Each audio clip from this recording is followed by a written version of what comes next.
Antes, eu sempre achava que devia ser tolerante e generosa com os outros, ter consideração por seus sentimentos e compreender suas dificuldades. Preferia me incomodar a incomodar os outros, por achar que é isso que as pessoas generosas, magnânimas e de bom caráter fazem. Mais tarde, quando comecei a supervisionar a produção de vídeos, achei que, como chefe de equipe, eu tinha que dar um bom exemplo e assumir um papel de liderança. Eu tinha padrões muito elevados para mim mesma e achava que não devia ser exigente e rigorosa demais com os outros membros da equipe. Essa era a coisa mais bondosa e generosa a fazer. Todos pensariam que eu tinha muita humanidade, era compreensiva e teriam uma impressão boa de mim. Então eu fazia pessoalmente o máximo de trabalho que podia para o grupo. E se o trabalho atribuído aos outros era difícil demais e eles não queriam fazer, eu mesma fazia. Tentei tanto quanto possível não pressionar os outros para evitar que dissessem que as minhas exigências eram elevadas demais e que eu era rigorosa demais. Embora, às vezes, eu achasse que estava trabalhando demais e que era exigente demais, mesmo assim eu me rebelava contra a minha carne e pegava quanto trabalho eu podia para evitar que os outros tivessem uma opinião ruim de mim. Mais tarde, alguns novos membros se juntaram ao nosso grupo. Eles não estavam familiarizados com o trabalho e não tinham habilidades profissionais. Por isso, eu tinha que ver todos os vídeos que eles produziam. Às vezes, eles me procuravam para falar sobre problemas que tinham. Só esse trabalho preenchia toda a minha agenda, mas, além disso, eu tinha outras tarefas para fazer. As tarefas começaram a se acumular num instante e eu ficava sobrecarregada de trabalho todo dia. Às vezes, quando me pediam para ajudar a resolver questões muito básicas, eu pensava comigo: vocês podiam facilmente resolver isso sozinhos com uma discussão. Por que é que têm que vir me pedir para resolver tudo?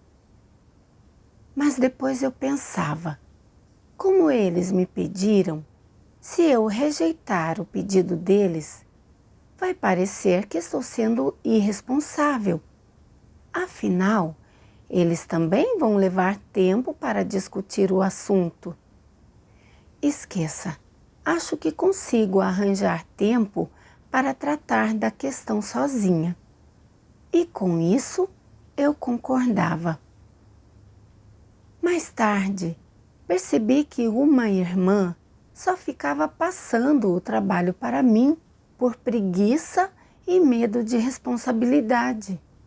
No começo, pensei em ter comunhão com ela, mas depois receei que ela pensaria que eu estava pedindo demais, então refleti um pouco. Às vezes, quando reparava que os outros pareciam não ter muito trabalho, enquanto eu tinha várias questões urgentes para tratar e estava sobrecarregada, eu queria delegar um pouco de trabalho para ficarmos adiantados. Mas depois de refletir um pouco, simplesmente não conseguia pedir nada. Pensei para comigo: se eu aumentar a carga de trabalho deles, não vão pensar que eu sou exigente demais e que não lhes dou tempo de lazer? Esqueça. é melhor eu mesma fazer. Mas, enquanto fazia o trabalho, achei aquilo um pouco injusto, especialmente quando os via relaxando enquanto eu trabalhava. Ficava ainda mais ressentida e os culpava por não terem um fardo. De alguma forma, eles não viam quanto trabalho havia para fazer, mas só reclamava baixinho e não disse nada em voz alta, com receio de que, se eu dissesse alguma coisa, pareceria que eu tenho humanidade ruim e não sou generosa. Por isso, por mais ocupada que estivesse, eu tentava fazer o máximo que podia sozinha. Às vezes, quando eu atribuía trabalho com base no horário do grupo, se eles respondiam bem, ficava tudo bem. Mas se pareciam descontentes ou reclamavam, eu hesitava em lhes atribuir trabalho e trabalhava durante a noite para fazer tudo sozinha. Na verdade, eu achava tudo injusto enquanto trabalhava e ficava toda ressentida. Achava que era trabalho deles, obviamente, e, no entanto, eu tinha de gastar tempo extra para fazer. E, às vezes, ficava tão ocupada que não tinha tempo para os devocionais. Mas não me atrevia a expressar nenhuma dessas queixas em voz alta.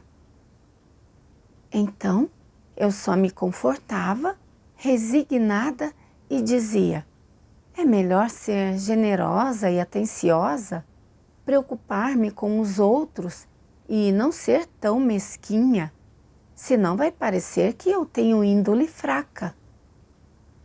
Mais tarde, todos os irmãos da minha equipe disseram que eu era responsável, capaz de sofrer e pagar um preço, e que eu era carinhosa e atenciosa com os outros. Ao ouvir essas avaliações, senti que, apesar de eu ter passado por sofrimento, valeu a pena receber esse grande elogio de todo mundo. Mas como eu não agia por princípio, continuei cedendo à carne dos outros e atribuí trabalho de forma irracional. O trabalho começou a acumular e o progresso da equipe ficou lento. Alguns dos irmãos eram preguiçosos, desmotivados e ficavam satisfeitos só por concluir o próprio trabalho. Outros não oravam a Deus, nem buscavam verdades princípios quando tinham problemas. Preferiam confiar em mim e esperar que eu resolvesse os problemas, o que os levava a não progredir nas suas habilidades. Um dia, nosso supervisor veio checar o nosso trabalho e viu que o trabalho não estava sendo atribuído de forma razoável. Disse que parte do trabalho podia ser atribuído a membros da equipe e que eu devia passar mais tempo fazendo o meu trabalho como líder de equipe, incluindo o controle do progresso do trabalho e resolver quaisquer problemas de habilidades que surgissem. Dessa forma, todos poderiam assumir um pouco de responsabilidade e suportar um fardo. Eu sabia que ele tinha razão e que essa forma de atribuição era benéfica para o trabalho. No entanto, pensei que praticar dessa forma era difícil demais e por isso orei a Deus pedindo-lhe que me guiasse para eu conhecer meu caráter corrupto. Durante os devocionais, procurei palavras de Deus relevantes para o meu estado. Uma passagem deixou uma profunda impressão em mim. Seja duro consigo mesmo e leniente com os outros. Como os ditados como não guarde para si o dinheiro que achou no chão. E tenha prazer em ajudar os outros. É uma dessas exigências que a cultura tradicional faz a respeito da conduta moral das pessoas. Do mesmo modo, independentemente de alguém conseguir alcançar ou praticar essa conduta moral, ainda assim ela não é o padrão nem a norma para avaliar sua humanidade. É possível que você realmente seja capaz de ser duro consigo mesmo e leniente com os outros, e que você tenha padrões especialmente altos para si mesmo. Você pode estar totalmente livre de qualquer mancha e você pode sempre pensar nos outros e ter consideração por eles, sem ser egoísta nem buscar seus interesses pessoais. Você pode parecer especialmente magnânimo e altruísta e ter um forte senso de responsabilidade social e morais sociais. Sua personalidade e qualidades nobres podem ser visíveis àqueles que estão próximos de você e àqueles que você encontra e com os quais interage. Seu comportamento pode nunca dar nenhum motivo aos outros para culpá-lo ou criticá-lo, provocando, em vez disso, elogio profuso e até admiração. As pessoas podem vê-lo como alguém que é realmente duro consigo mesmo e tolerante com os outros.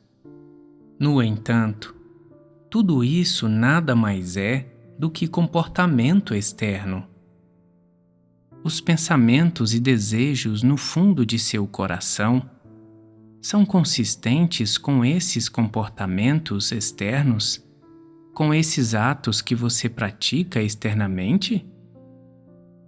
A resposta é não. Eles não são. A razão pela qual você consegue agir desse jeito é que existe um motivo por trás disso. Que motivo é esse, exatamente? Você aguentaria ver esse motivo ser exposto? Certamente não. Isso prova que o motivo é algo que não se pode mencionar, algo sombrio e maligno. Agora, por que esse motivo é indizível e maligno?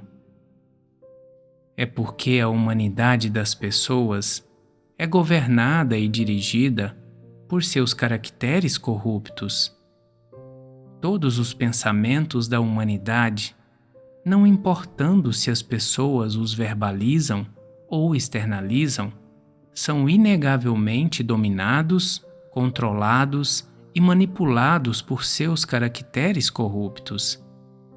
Como resultado, os motivos e as intenções das pessoas são todos sinistros e malignos. Não importa se as pessoas são capazes de ser duras consigo mesmas e lenientes com os outros, ou se, por fora, expressam essa moral perfeitamente, é inevitável que essa moral não tenha controle ou influência sobre sua humanidade. Então, o que de fato controla a humanidade das pessoas? São seus caracteres corruptos. É a essência de sua humanidade que está obscurecida sob a moral de seja duro consigo mesmo e leniente com os outros. Essa é sua verdadeira natureza. A verdadeira natureza de uma pessoa é a essência de sua humanidade. E em que a essência de sua humanidade consiste? Ela consiste principalmente em suas preferências, no que ela busca, em sua visão de vida e seu sistema de valores. assim como em sua atitude para com a verdade e para com Deus, e assim por diante. Somente essas coisas representam a humanidade e a essência das pessoas. Pode-se dizer, com certeza, que a maioria das pessoas que exigem de si mesmas que cumpram a moral de ser duro consigo mesmo e leniente com os outros é obcecada por status. Impulsionadas por seus caracteres corruptos, essas pessoas não conseguem deixar de buscar prestígio entre os homens, proeminência social e status aos olhos dos outros. Todas essas coisas estão relacionadas a seu desejo de status e são buscadas sob o disfarce de sua boa conduta moral. E como essas suas buscas acontecem? Elas vêm inteiramente de seus caracteres corruptos e são impulsionadas por eles. Assim, não importa o que aconteça, se alguém cumpre ou não a moral de ser duro consigo mesmo e leniente com os outros, se ele o faz com perfeição ou não, isso não pode mudar sua humanidade e essência de modo algum. Por consequência, isso significa que isso não pode, de forma alguma, mudar sua visão da vida, nem seu sistema de valores, nem guiar suas atitudes e perspectivas em relação a todos os tipos de pessoas, eventos e coisas. Não é esse o caso? Quanto mais alguém é capaz de ser duro consigo mesmo e tolerante com os outros, melhor ele é em fazer uma encenação, em disfarçar-se e em enganar os outros com comportamento bom e palavras agradáveis, e mais enganoso e maligno ele é por natureza. Quanto mais ele é esse tipo de pessoa, mais profundos se tornam seu amor e sua busca por status e poder. Eu vi que quem é duro consigo mesmo e tolerante com os outros tem uma obsessão profunda por status. Procura sempre ter um lugar no coração das pessoas. Essas pessoas têm uma natureza enganosa e perversa e são hipócritas. Essa caracterização foi muito direta. Pensei em como eu tinha assumido grande parte do trabalho da nossa equipe durante o meu mandato como chefe de equipe. Eu sempre considerava os horários das outras pessoas, sua carga de trabalho e as dificuldades que enfrentavam. Tinha cuidado e atenção especial com os outros, verificando que eles nunca estavam descontentes. À primeira vista, posso ter parecido bastante compreensiva, mas, na realidade, eu só agia assim para reforçar reputação e status. Estava sempre preocupada que pudesse dizer ou fazer algo que perturbasse os outros e lhes dar uma impressão ruim de mim. Carreguei mais fardo do que qualquer outro. Fui capaz de sofrer e pagar um preço. Mostrei tolerância, compreensão e capacidade de ceder. Mas debaixo disso tudo, eu só achava que era melhor do que os outros, que eu tinha estatura maior que a dos outros e que era compreensiva e tolerante com eles. Isso os levou a me admirar e a confiar em mim. Esperavam que eu resolvesse seus problemas e não conseguiam confiar em Deus e buscar a verdade para chegar a uma solução. Percebi que eu tinha sido corrompida por Satanás e estava cheia de caracteres satânicos Eu não era nem um pouco altruísta e magnânima. Quando a irmã passou o trabalho para mim, eu aceitei de bom grado, mas por dentro fiquei triste e, enquanto trabalhava, estava ressentida com ela por não suportar um fardo. Eu tinha muito trabalho e estava sob uma pressão enorme e, embora não dissesse nada e agisse como se fosse altruísta, no íntimo eu achava que era tudo muito injusto e não queria sofrer nem pensar em outra coisa.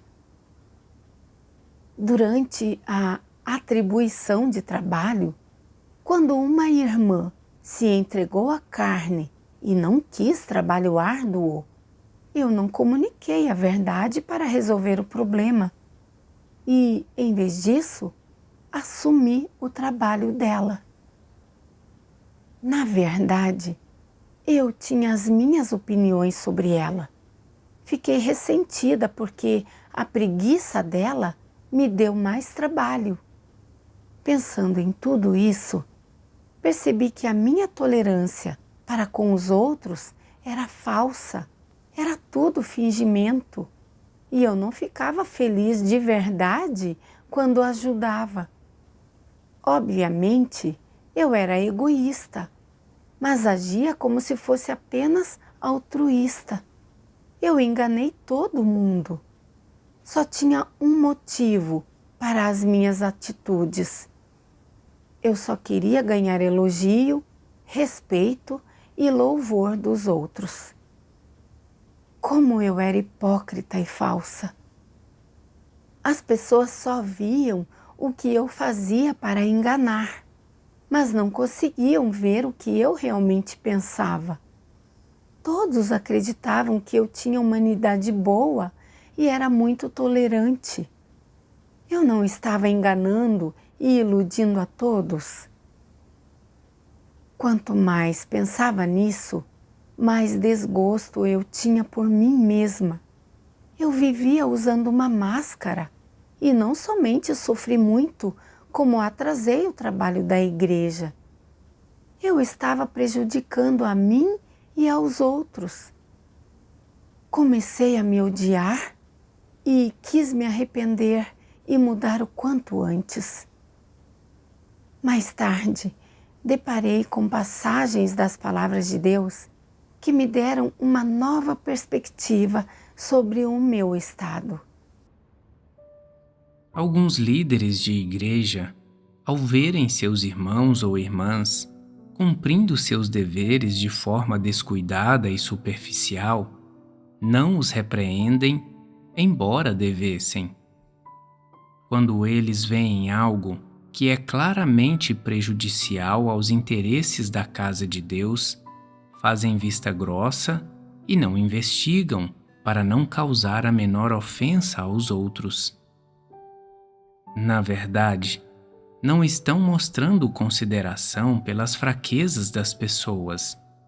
Em vez disso, sua intenção é conquistar as pessoas.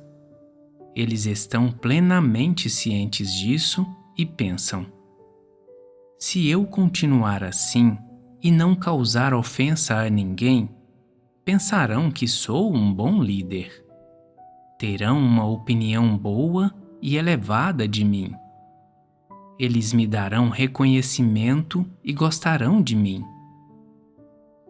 Não importa quanto dano seja feito aos interesses da casa de Deus, e não importa quão grandemente o povo escolhido de Deus seja impedido em sua entrada na vida, ou quão grandemente a sua vida de igreja seja perturbada, tais líderes persistem em sua filosofia satânica e não causam ofensa a ninguém.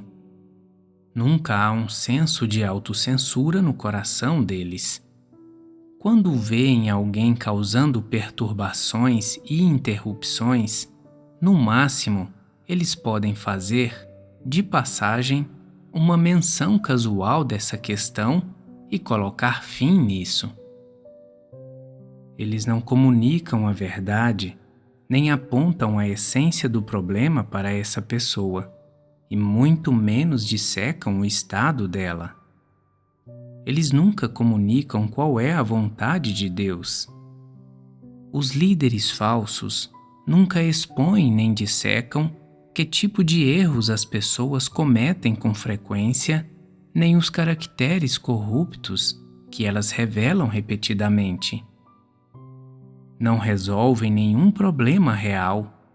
Em vez disso, sempre toleram a má conduta das pessoas e, quando elas revelam corrupção e permanecem indiferentes, por mais negativas e fracas que as pessoas estejam, meramente pregam umas palavras e doutrinas e fazem algumas exortações superficiais, tentando evitar conflitos. Como resultado, os escolhidos de Deus não sabem refletir sobre si mesmos e se conhecer, não obtêm resolução para a revelação de seus caracteres corruptos e vivem em meio a palavras, doutrinas, noções e imaginações sem qualquer entrada na vida. Até acreditam, em seu coração, que nosso líder tem até mais compreensão de nossas fraquezas do que Deus. Nossa estatura pode ser pequena demais para estar à altura das exigências de Deus, mas precisamos apenas satisfazer as exigências do nosso líder. Ao obedecer ao nosso líder, estamos obedecendo a Deus. Se chegar um dia em que o alto substitua nosso líder, levantaremos a nossa voz. Para manter nosso líder e impedir que ele seja substituído pelo alto, negociaremos com o alto e o forçaremos a concordar com as nossas exigências. É assim que defenderemos nosso líder. Quando as pessoas têm tais pensamentos no coração, quando têm um relacionamento assim com o líder e, no coração, sentem dependência, admiração, respeito e veneração em relação ao líder, elas passam a ter uma fé cada vez maior nesse líder. São as palavras do líder que elas querem ouvir, e elas param de buscar a verdade nas palavras de Deus. Tal líder quase ocupou o lugar de Deus no coração das pessoas. Se um líder está disposto a manter tal relacionamento com o povo escolhido de Deus, se ele extrai um sentimento de prazer disso no coração e acredita que o povo escolhido de Deus deve tratá-lo assim, então não há diferença alguma entre ele e Paulo. E ele já entrou na senda de um anticristo. O povo escolhido de Deus, sem o menor discernimento, já foi enganado por um anticristo. Vocês podem comparar isso a alguns dos anticristos e pessoas malignas na igreja. A fim de solidificar status e poder na igreja e para ganhar uma reputação melhor entre os outros membros, eles são capazes de suportar sofrimento e pagar um preço ao cumprir seus deveres, e podem até renunciar a trabalho e família e vender tudo o que têm para se despender por Deus. Em alguns casos, os preços que eles pagam e o sofrimento a que se submetem ao se despender por Deus excedem o que uma pessoa comum pode suportar. Eles são capazes de personificar um espírito de extrema autonegação a fim de manter seu status. No entanto, não importa quanto sofram ou que preços paguem, nenhum deles protege o testemunho de Deus, nem os interesses da casa de Deus, nem praticam de acordo com as palavras de Deus. O objetivo que buscam é apenas alcançar status, poder e as recompensas de Deus. nada do que fazem tem a menor relação com a verdade. Independentemente de quão duros sejam consigo mesmos e quão lenientes sejam com os outros, qual será o desfecho deles no fim? O que Deus pensará deles?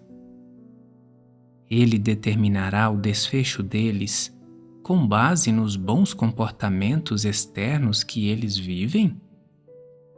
Certamente não. As pessoas veem e julgam os outros com base nesses comportamentos e manifestações e, porque não conseguem perceber a essência das outras pessoas, acabam sendo enganadas. Deus, entretanto, nunca é enganado pelo homem. Deus absolutamente não elogiará, nem se lembrará da conduta moral das pessoas, porque elas foram capazes de ser duras consigo mesmas e lenientes com os outros. Ao contrário, ele as condenará por causa de suas ambições e por causa das sendas que tomaram em busca de status. Quando ponderei as palavras de Deus, ficaram mais claras a natureza e as consequências das minhas atitudes. Para proteger reputação e status, eu sempre considerava as dificuldades dos outros e fazia tudo sozinha. Como resultado, os irmãos não puderam cumprir seus deveres normalmente. Alguns se entregavam à carne e não assumiam um fardo. Outros ficavam me admirando e confiando em mim. Outros me procuravam sempre que tinham problemas e não conseguiam confiar em Deus e buscar a verdade para resolver os problemas. Deus não tinha lugar no coração deles. Eu cometi o mal.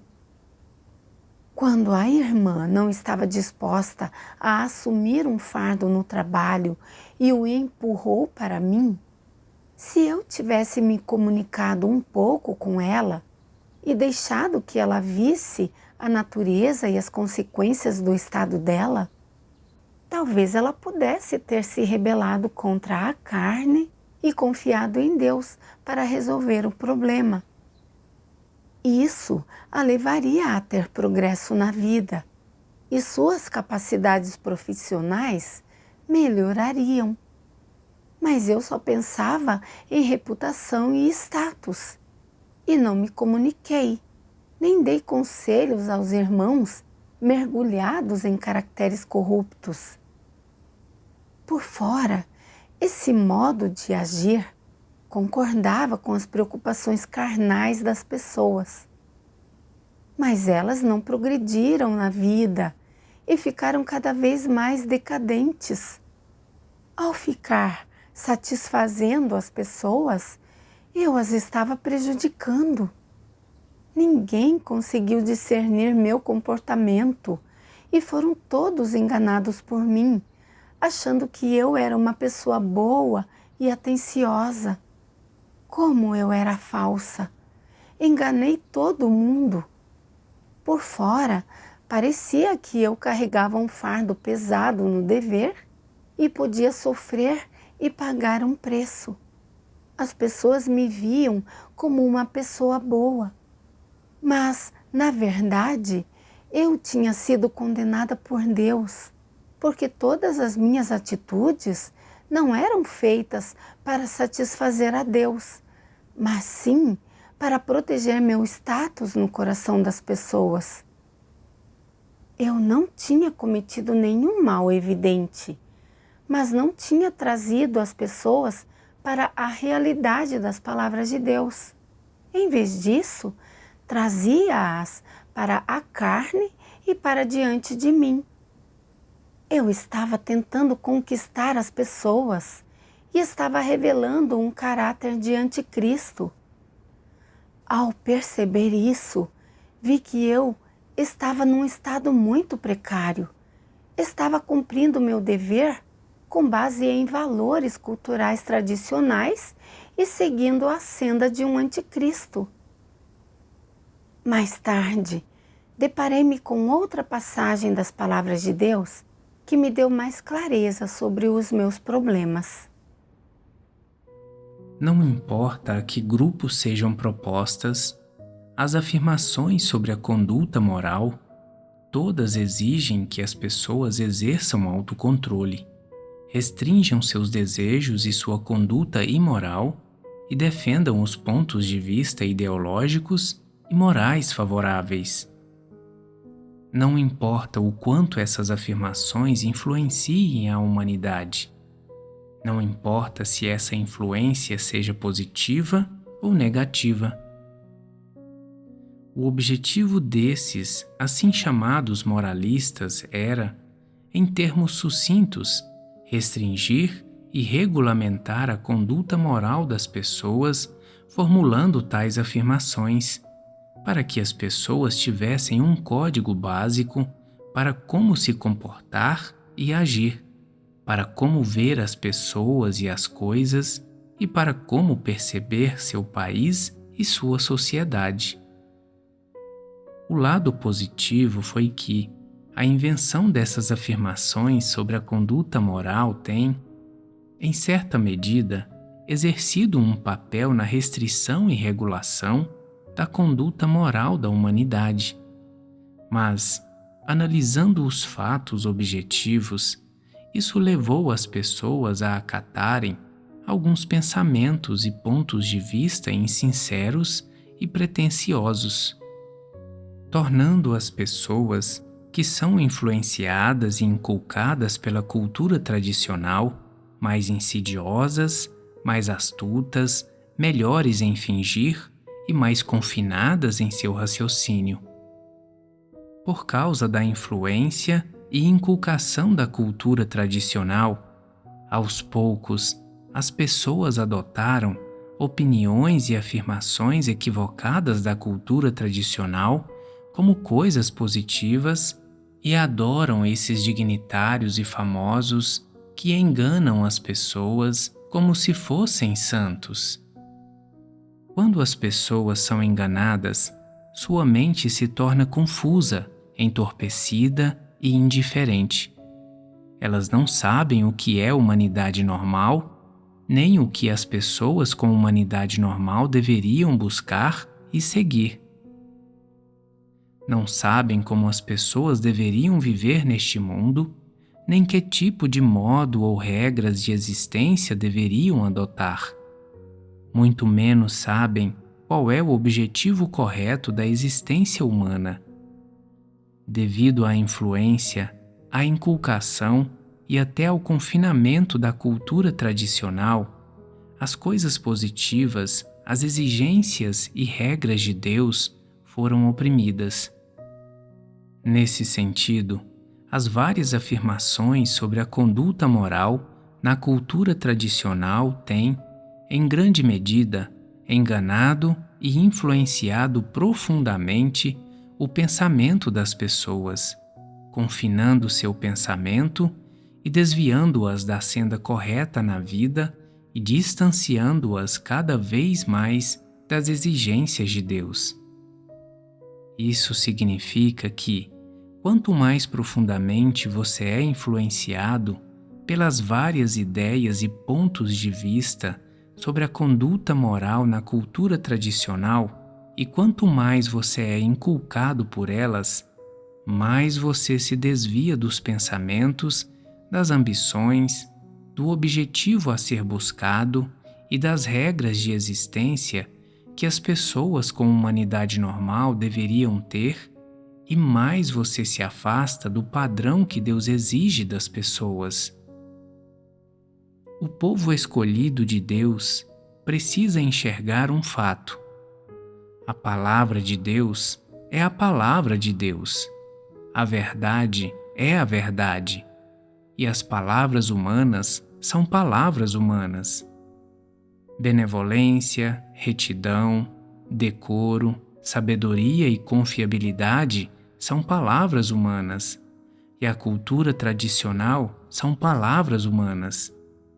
Palavras humanas nunca são a verdade, nem jamais se tornarão a verdade, Isso é um fato.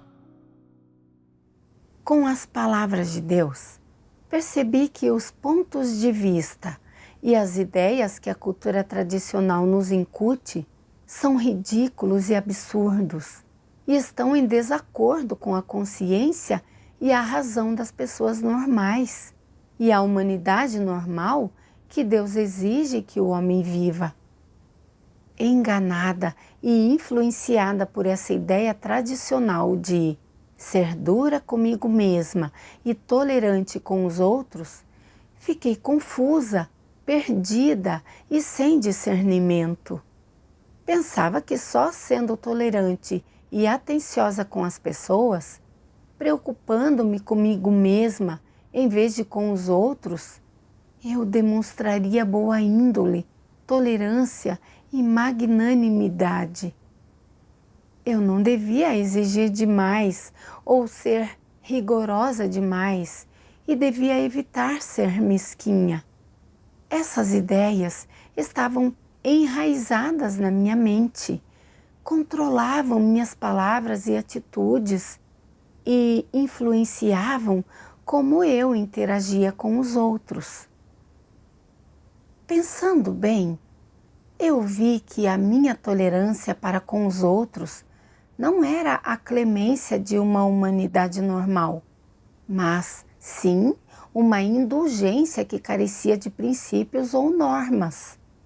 Como líder de equipe, eu devia ter atribuído o trabalho de forma razoável, com base no nosso plano de trabalho global e as competências de cada membro, para que todos pudessem desempenhar seu papel, ter oportunidade de praticar em seu dever e pôr em prática suas habilidades. Só assim o trabalho da nossa equipe poderia progredir normalmente e melhorar. Para os menos qualificados, de calibre médio, lentos ao atualizar seus conhecimentos, a atribuição de tarefas deveria ser feita em função da sua estatura e das suas dificuldades reais. Eles deveriam receber trabalho mais fácil, para que fosse certo que estariam aptos e não deveriam ser forçados a fazer algo de que eram incapazes. Quanto aos que tinham bom calibre, capacidade de aprender coisas novas e domínio de princípios e habilidades, eles podiam receber uma quantia de trabalho um pouco maior, para refletir mais sobre o trabalho e carregar um fardo maior. Isso lhes permitiria progredir mais rápido. Se encontrassem dificuldades e ficassem um pouco estressados, isso era normal e os incentivaria a confiar mais em Deus, a melhorar suas capacidades e progredir mais rápido. Além disso, se alguém ficasse aborrecido depois de eu lhe atribuir trabalho, eu podia me comunicar com a pessoa para ver se tinha dificuldades reais ou se estava apenas em busca de conforto e não estava disposta a sofrer e pagar um preço. Eu poderia, então, lidar com as coisas com base na situação real. E isso seria agir com base em verdades princípios. De fato, na maior parte das vezes, eu atribuí trabalho com base nas situações reais dos membros da equipe. Eu não pedia muito, não era tão rigorosa, e os membros da minha equipe conseguiam dar conta das tarefas. Quando ficavam com preguiça, sem vontade de pagar um preço e se esforçar pelo sucesso, ou tinham medo de assumir responsabilidades e passavam o trabalho para alguém, eu deveria ter me comunicado e ter dado conselhos para conscientizá-los do seu caráter corrupto. Em casos mais graves, eu deveria ter podado eles e não podia continuar a tolerar seu comportamento sem um padrão de referência. Só assim poderia manter o progresso normal do trabalho da nossa equipe. Mais tarde, me deparei com outras 2 passagens das palavras de Deus que me deram mais clareza na minha senda de prática. Em tudo o que fizer, você deve examinar se suas intenções são corretas. Se você é capaz de agir segundo as exigências de Deus, então seu relacionamento com Ele é normal. Esse é o padrão mínimo. Examine suas intenções e, se você descobrir que surgiram intenções incorretas, seja capaz de dar as costas para elas e agir segundo as palavras de Deus. Assim, você se tornará alguém correto diante de Deus, o que demonstra que seu relacionamento com Ele é normal e que tudo aquilo que você faz é em prol de Deus e não de si mesmo. Em tudo o que fizer ou disser, corrija seu coração e seja justo em suas ações, e não seja levado pelas emoções, nem haja de acordo com a própria vontade. Esses são os princípios pelos quais os crentes em Deus devem se conduzir. Então, quais são as verdades princípios exigidas por Deus? Que as pessoas sejam compreensivas com os outros quando estes estiverem fracos e negativos, que sejam atenciosas com a dor e as dificuldades dos outros e, então, perguntem sobre essas coisas, ofereçam ajuda e apoio e leiam as palavras de Deus para ajudá-los a resolver problemas, permitindo que eles entendam a vontade de Deus e deixem de ser fracos, e os levando para diante de Deus. Essa maneira de praticar não está de acordo com os princípios? Praticar dessa maneira está de acordo com as verdades princípios. Naturalmente, relacionamentos desse tipo estão ainda mais de acordo com as verdades princípios. Quando as pessoas estão deliberadamente causando perturbações e interrupções, ou deliberadamente cumprindo seu dever de forma superficial, se você perceber isso e for capaz de apontar essas coisas para elas, repreendê-las e ajudá-las conforme os princípios, isso está de acordo com as verdades princípios. Se você fizer vista grossa, ou se perdoar o comportamento delas e encobri-las, e até chegar a ponto de dizer coisas agradáveis para elogiá-las e aplaudi-las, essas formas de interagir com as pessoas, de lidar com as coisas e de lidar com os problemas estão, obviamente, em desacordo com as verdades princípios e não se baseiam nas palavras de Deus. Portanto, essas formas de interagir com as pessoas e de lidar com as coisas são, obviamente, inadequadas, e realmente não é fácil detectá-las se elas não forem dissecadas e discernidas de acordo com as palavras de Deus. Depois de ponderar as palavras de Deus, tive muito mais certeza. Como crente, eu tinha que ter Deus no coração quando falava e agia, e deveria pôr meu coração diante de Deus para ser escrutinado. Isso é o mínimo que eu deveria fazer. Além disso, ao interagir com os outros e ao cumprir meu dever, eu deveria ter boas intenções, agir de acordo com as verdades princípios, abster-me de fazer algo que prejudicasse os interesses da casa de Deus e sempre considerar o trabalho da igreja, ajudar e apoiar aqueles que eram negativos, fracos e enfrentavam dificuldades, e deveria me comunicar, ajudar, aconselhar ou expor qualquer um que revelasse um caráter corrupto ou interrompesse e perturbasse de propósito o trabalho da igreja, em vez de tolerar ou ter boa vontade, como uma boba. Ao atribuir trabalho, eu não deveria proteger minha reputação e considerar apenas a carne e os sentimentos das pessoas. Eu tinha que atribuir o trabalho de forma razoável, com base em princípios e no estado atual da equipe, para garantir que o trabalho não atrasasse. Essa forma de praticar seria benéfica para o trabalho da igreja e para todos os membros.